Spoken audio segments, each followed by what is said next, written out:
Hello, Assalamualaikum warahmatullahi wabarakatuh. Good morning everybody, my name is Didi Umaidi.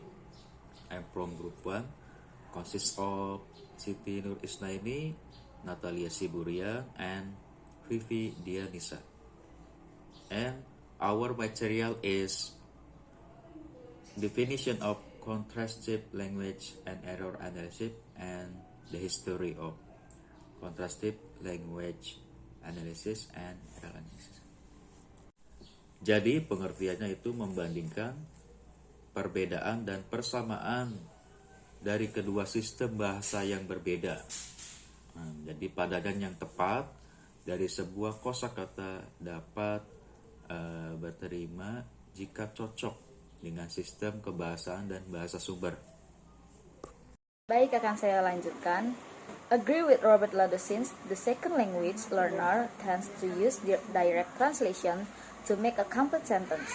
However, this might become a problem when the placement of the part of speech is not the same. For example, Indonesians who use Indonesian language as their first language and English as their second language might have a problem in placing this adjective.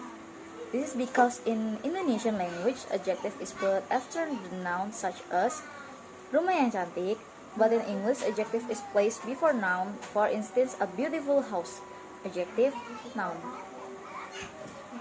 This may cause confusion for the second learner, but they make a sentence, it is still understandable. The study of contrastive linguistics follow four basic procedures. 1. To identify the two languages being studied. 2. Requires a full description of the characteristic of each language. 3. The scholar looks for juxtaposition bonds between the two languages. Traditional linguistics. 1. Greek linguistics. The study of language in Greek times has been going on for approximately 6,000 years.